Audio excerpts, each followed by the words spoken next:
Welcome to Magic Fairy Tales. एक खूबसूरत रियासत में मोहब्बत से लबरीज मलिका और बादशाह रहते थे। मलिका उम्मीद से थी। एक दिन सुबह का पहला नूर महल की खिड़कियों से अंदर उतरा। नर्स दौड़ती हुई आई। उसके चेहरे पर हैरत और जोश की मिलीजुली परछाइयां थीं। मुबारक हो बादशाह सलामत, बहुत प्यारी शहजादी दुनिया में आई है। बादशाह ने खुशी से भरपूर सांस ली। नर्स के कदमों में सोने के सिक्कों का पूरा ढेर लगा दिया। खुशी से महल के इस हिस्से में पहुंचा जहां नन्ही शहजादी सोई हुई थी। उसके नर्म माथे पर बोसा दिया तो वो हंस पड़ी। कमरा गुलाब की पत्तियों से भर गया। शहजादी डर कर रोने लगी। एक आंसू गिरते ही चमकते हीरे में बदल गया। बादशाह और मलिका दिल ही दिल में शुक्र करते रहे। बादशाह ने कहा, ये तो खालिस मौजिज़ा है, और खुशी में पूरा खजाना खोलकर हर खासो आम में खाना, मिठाइयाँ और सोना बांटा। लेकिन बादशाह ने मलिका से कहा, शहजादी का राज महल से बाहर नहीं जाना चाहिए। ये दुनिया बहुत लालची और जालिम है।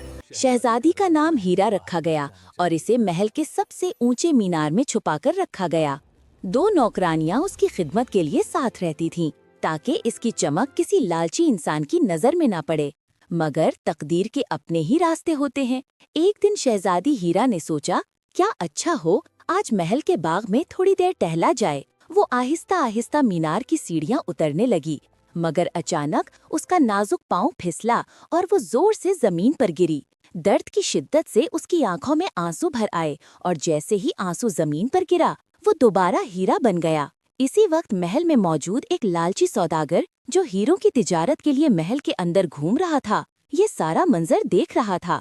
उसकी आंखें हिर्स से चमक गईं और उसके दिल में शैतानी ख्याल जागा। अगर एक आंसू से एक हीरा बनता है तो पूरी दुनिया मेरे कदमों में हो सकती है। यहाँ से कहानी का नया मोड़ शुरू होता है। सौदागर के दिल में लालच के बीज बो दिए गए थे। उसने महल के मुलाजमों को वरगलाया और हीरा शहजादी के राज का पता लगा लिया। सौदागर ने महल की नौकरानियां अपने शैतानी मंसूबे में शामिल कर लें। उसने उनसे कहा, शहजादी के हर आंसू से जो हीरे बनेंगे वो तुम्हें बेपनाह दौलत अता करेंगी। नौकरानियों ने वरगलाया। शहजादी हीरा, जो पहले ही 7 पर्दों के पीछे महल में कैद थी, खुशी से फौरन रजामंद हो गई। शाम के वक्त वो नौकरानियों के साथ चुपके से महल से निकल गईं।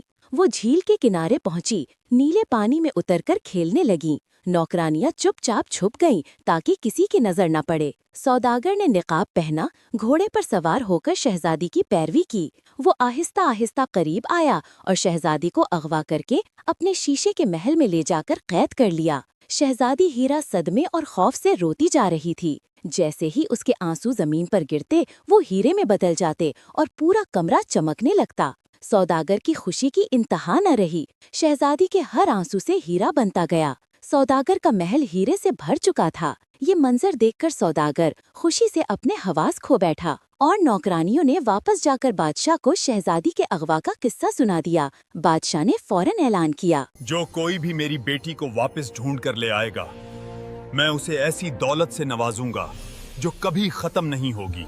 मगर किसी ने हिम्मत ना की। इसी दौरान सुनोबर, एक कुमार का बेटा जो मिट्टी के बर्तनों में जादुई महारत रखता था और गोया अपने हाथों से मिट्टी में जान डाल देता था, इसने ये ऐलान सुना। इसके दिल में शहजादी की मदद करने की ठान गई।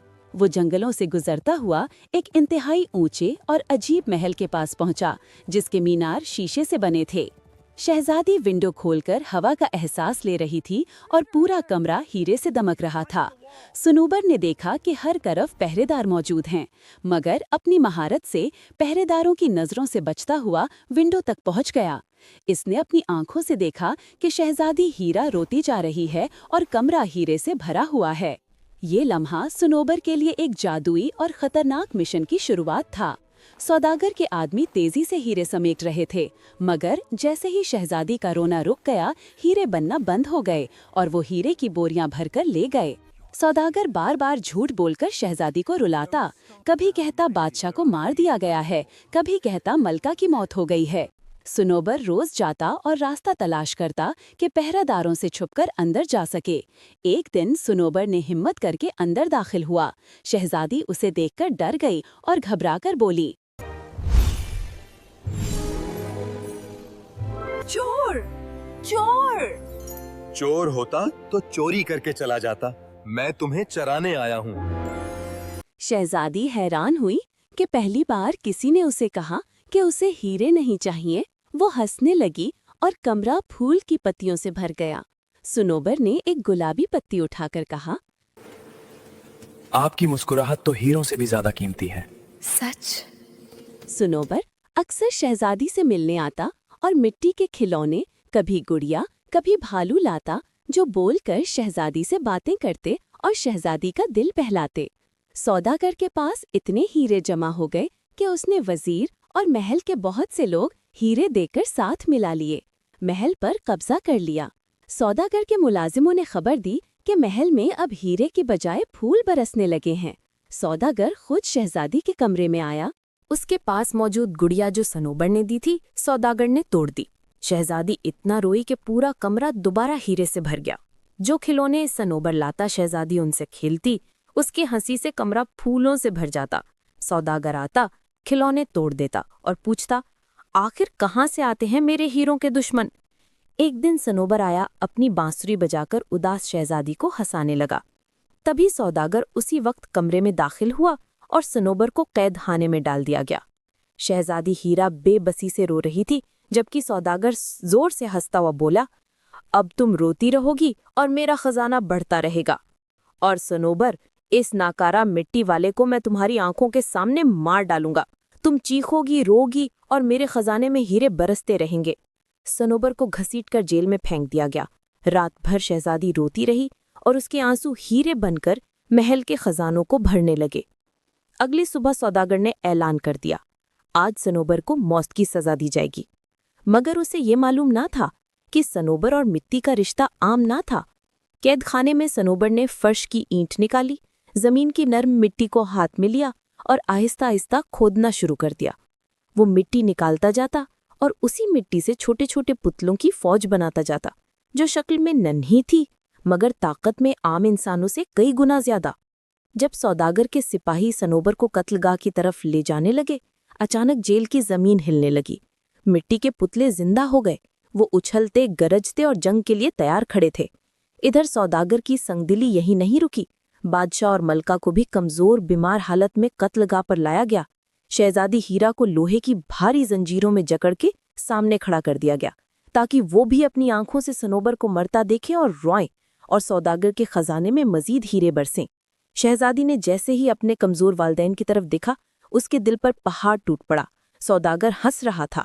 अचानक सनोबर अपने मिट्टी के फौजियों के साथ मैदान में आया। सौदागर के फौजी हार मान चुके थे। वो हैंड्स अप कर चुके थे। सनोबर के आते ही तलवार से सौदागर पर काबू पाया और सिपाही उसे पकड़कर जेल ले गए। शहजादी दौड़ती हुई अपने वालदैन के गले लग गई। बादशाह ने सनोबर का हाथ शहजादी के हाथ में दिया और उन